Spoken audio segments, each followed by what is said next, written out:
Hi friends, ExoticBeast മറ്റൊരു എപ്പിസോഡിലേക്ക് വീണ്ടും സ്വാഗതം. ഞാൻ അച്ചു. അപ്പോൾ ഇന്ന് നമ്മൾ വന്നിരിക്കുന്ന ഒരു ചോക്ലേറ്റ് പുഡിംഗ് റെസിപ്പി ആയിട്ടാണ്. നമ്മുടെ വീട്ടിലുള്ള ചേരുവകൾ മാത്രം വെച്ചിട്ട് നമുക്കൊരു ചോക്ലേറ്റ് പുഡിംഗ് ഈസി ആയിട്ട് എങ്ങനെ വീട്ടിലുണ്ടാക്കിയെടുക്കാം എന്നാണ് ഇന്നത്തെ റെസിപ്പി. അപ്പോൾ ചാനൽ ആദ്യമായിട്ടാണ് കാണുന്നതെങ്കിൽ എത്രയും പെട്ടെന്ന് സബ്സ്ക്രൈബ് ചെയ്തോളൂ. അതുപോലെ തന്നെ നോട്ടിഫിക്കേഷൻ വേണ്ടിയിട്ടുള്ള ബെൽ ബട്ടൺ ഓണാക്കി ഇട്ടയക്കുക. എന്നാൽ പിന്നെ നമുക്ക് നേരെ വീട്ടിലേക്ക് കിടന്നാലോ. നമുക്ക് ഈ ഒരു ചോക്ലേറ്റ് പുഡിംഗ് ഉണ്ടാക്കാൻ വേണ്ടി നാല് ഇൻഗ്രീഡിയൻസ് മാത്രമേ ആവശ്യമുള്ളൂ. അതിനുവേണ്ടി ഞാനിവിടെ ഒരു 4 ടേബിൾ സ്പൂണോളം കോൺഫ്ലോർ എടുത്ത് വെച്ചിട്ടുണ്ട്. പിന്നെ ആവശ്യത്തിന് പഞ്ചസാര ഞാനിവിടെ ഒരു 100 ഗ്രാമോളം എടുത്തിട്ടുണ്ട്. നിങ്ങളുടെ മധുരത്തിന് ആവശ്യമായിട്ടുള്ള പഞ്ചസാര കൂട്ടുകയോ കുറയ്ക്കുകയോ ചെയ്യാം. അതുപോലെ തന്നെ കൊക്കോ പൗഡർ വേണം. കൊക്കോ പൗഡർ ഒരു 2 ടേബിൾ സ്പൂൺ എടുത്തിട്ടുള്ളൂ. നിങ്ങൾക്ക് കൊക്കോ പൗഡർ ഇല്ലാന്നുണ്ടെങ്കിൽ ഡാർക്ക് ചോക്ലേറ്റ് വാങ്ങിച്ച് അതൊന്ന് ഉരുക്കി ചൂടാക്കി എടുത്താൽ മതിയാവും. അപ്പോൾ ചോക്ലേറ്റ് അല്ലെങ്കിൽ കൊക്കോ പൗഡർ ഇത് രണ്ടിലേതെങ്കിലും ഒരെണ്ണം എടുത്താൽ മതിയാവും. പിന്നെ ആവശ്യത്തിന് പാല്. ഞാനിവിടെ വെള്ളം ചേർക്കാത്ത പാല് പച്ചപ്പാലാണ് എടുത്തേക്കുന്നത്. 1/2 ലിറ്റർ പാലാണ് ഞാനിവിടെ എടുത്തിട്ടുള്ളത്. ഈ 1/2 ലിറ്റർ പാലിൽ നിന്ന് കുറച്ച് പാല് നമുക്ക് മാറ്റി വയ്ക്കാം. അത് വേറൊന്നിനുമല്ല, ഈ ഒരു കോൺഫ്ലവർ ഒന്ന് കലക്കിയെടുക്കാൻ വേണ്ടിയിട്ടാണ്. ഞാനൊന്നുകൂടെ പറയാം, ഞാനിവിടെ 4 ടേബിൾ സ്പൂൺ കോൺഫ്ലവറാണ് എടുത്തേക്കുന്നത്. 1 ടേബിൾ സ്പൂൺ അങ്ങോട്ടും ഇങ്ങോട്ടോ കുറഞ്ഞോ കൂടിയെന്ന് പറഞ്ഞിട്ട് ഒരു കുഴപ്പമില്ല.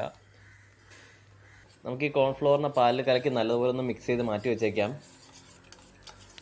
ഈ കോൺഫ്ലവർ ചേർക്കുന്നതിൻ്റെ അളവിനനുസരിച്ചിരിക്കും നമ്മുടെ പുഡിങ്ങിൻ്റെ ആ ഒരു കട്ടി, ആ ഒരു കൺസിസ്റ്റൻസി. അപ്പോൾ പുഡിങ്ങിൻ്റെ കട്ടി ഒരുപാട് കൂടിക്കഴിഞ്ഞാൽ അതൊരു പ്രശ്നമാണ്. നമുക്ക് മുറിച്ചെടുക്കാനും ഭയങ്കര കട്ടിയായി പോകും, ഭയങ്കര ഹാർഡായിട്ട് പോകും. നമുക്കിതിപ്പോൾ സോഫ്റ്റ് ആയിട്ട് തന്നെ ഇത് കിട്ടണം. അതുകൊണ്ട് നമുക്കൊരു മിതമായ അളവിൽ ഒരു 4 ടേബിൾ സ്പൂൺ അല്ലെങ്കിൽ ഒരു 5 ടേബിൾ സ്പൂൺ അത്രത്തോളം കോൺഫ്ലവർ ചേർത്താൽ മതിയാവും. നമുക്കിനി ഈ കൊക്കോ പൗഡറും കൂടെ ഇതിലേക്ക് ഇട്ട് മിക്സ് ചെയ്തെടുക്കാം. പാലിന് ചൂട് കുറവായതുകൊണ്ട് ചിലപ്പോൾ കൊക്കോ പൗഡർ മിക്സ് ആവണമെന്നില്ല. എന്നാലും നമുക്ക് പ്രശ്നമില്ല, കാരണം നമുക്കിത് കൊക്കോ പൗഡറും പാലും ഒക്കെ ഒരുമിച്ച് ചൂടാക്കി എടുക്കാനുള്ളതാണ്. അപ്പം നല്ലതുപോലെ ഒന്ന് അലിഞ്ഞ് കിട്ടിക്കോളും. ഇപ്പം ജസ്റ്റ് ഒന്ന് കലക്കി വെച്ചാൽ മാത്രം മതിയാവും. ഇനി നമ്മൾ എടുത്തു വെച്ചിരുന്ന പാലൊരു പാത്രത്തിലേക്ക് മാറ്റി നമുക്ക് തിളപ്പിക്കാൻ വയ്ക്കാം. നമ്മൾ പുഡിങ്ങിന് വേണ്ടി ഒരു വെള്ളം പോലും ഉപയോഗിക്കുന്നില്ല, വെറും പാല് മാത്രം എടുത്തേക്കുന്നത്. ഇപ്പം പാലൊന്ന് ചൂടായിട്ട് വന്നിട്ടുണ്ട്. നമുക്ക് ആവശ്യത്തിനുള്ള മധുരം ചേർത്ത് കൊടുക്കാം. ഇനി ഈ പഞ്ചസാര നല്ലതുപോലെ ഒന്ന് അലിഞ്ഞു വരട്ടെ. അതിനുശേഷം നമുക്ക് ബാക്കി ഐറ്റം ചേർത്താൽ മതിയാവും.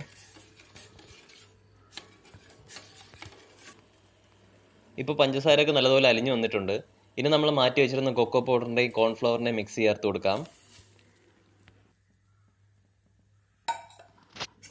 ഇപ്പോൾ കൊക്കോ പൗഡർ കുറച്ച് കട്ടയ്ക്ക് കിടക്കുന്നുണ്ട്. അത് സാരമില്ല, പാല് തിളയ്ക്കുന്ന സമയത്ത് ഇതെല്ലാം കൂടെ ഒരുമിച്ച് നമുക്ക് അലിഞ്ഞു വന്നോളും. നമ്മൾ കോൺഫ്ലവർ ചേർത്ത് കൊടുത്തു കഴിഞ്ഞാൽ പിന്നെ വിടാതെ ഇളക്കിക്കൊണ്ടിരിക്കണം. അല്ലാന്നുണ്ടെങ്കിൽ അടിയിൽ കട്ട പിടിക്കാനുള്ള ചാൻസ് ഉണ്ട്. അപ്പോൾ അടി പിടിക്കാതെ നല്ലതുപോലെ ഇളക്കി കൊടുത്തുകൊണ്ടിരിക്കുക. ഇതൊരു 2-3 മിനിറ്റ് കൊണ്ട് തന്നെ നല്ല രീതിക്ക് കട്ടിയായിട്ട് വന്നോളും. അപ്പോൾ അതുവരെ വിടാതെ ഇളക്കിക്കൊണ്ടിരിക്കുക. കുറച്ച് ലൂസല്ല, അത്യാവശ്യം കട്ടിക്ക് തന്നെ എടുക്കണം. അപ്പോൾ ഒരു 5 മുതൽ 8 മിനിറ്റ് വരെ നമ്മളിങ്ങനെ ഇളക്കിക്കൊണ്ടിരിക്കണം.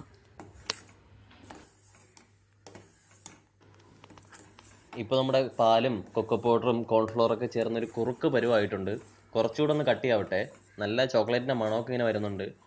നല്ലൊരു ഫ്ലേവറാണ് ഇതിൽ നിന്ന് വരുന്നത്. അപ്പോൾ നമ്മൾ പാലിലൂടെ വെള്ളം ഒട്ടും ഒഴിക്കാത്തതുകൊണ്ട് അത്യാവശ്യം നല്ല കട്ടിക്ക് തന്നെ നമുക്കിത് കിട്ടുന്നുണ്ട്. ഇത് നല്ല രീതിക്കൊന്ന് കട്ടിയാവട്ടെ. കട്ടിയായതിനു ശേഷം നമുക്കൊരു പാനിലേക്ക് മാറ്റി വെച്ച് നമുക്കൊന്ന് സെറ്റ് ചെയ്യാൻ വെക്കണം.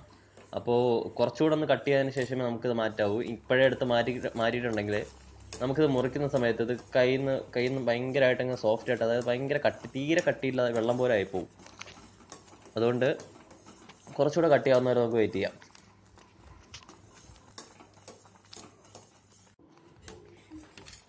ഇപ്പോൾ ഒരു 8 മിനിറ്റ് കഴിഞ്ഞിട്ടുണ്ട്. ഇതാണ് നമ്മുടെ പുഡിങ്ങിൻ്റെ കറക്റ്റ് ഒരു പരുവം. ഈ ഒരു സ്റ്റേജിൽ നമുക്ക് ആവശ്യത്തിലുള്ള മധുരം നോക്കിയതിന് ശേഷം നമുക്ക് സ്റ്റൗ ഓഫ് ചെയ്ത് വയ്ക്കാം.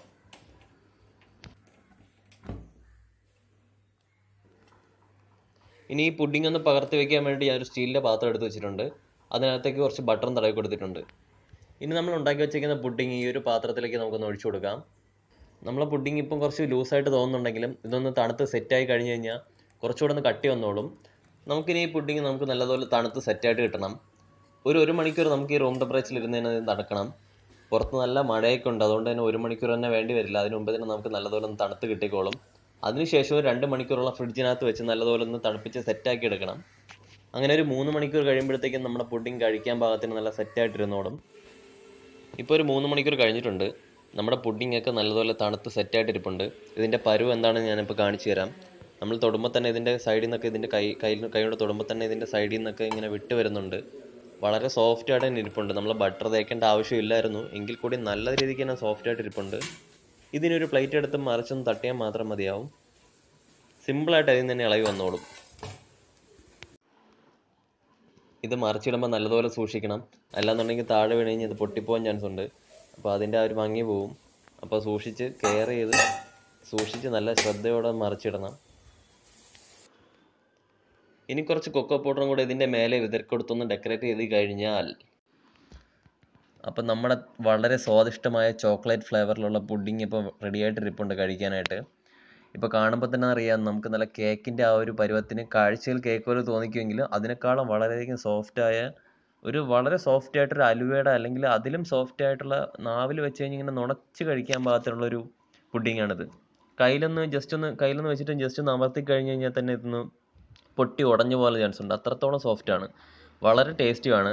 വളരെ സിമ്പിളായിട്ട് തന്നെ ഉണ്ടാക്കിയെടുക്കാൻ പറ്റുന്ന വെറും 4 ചേരുവകൾ മാത്രം വെച്ചിട്ട് ഉണ്ടാക്കിയെടുക്കാൻ പറ്റുന്ന ഒരു സിമ്പിൾ പുഡിങ്ങാണിത്.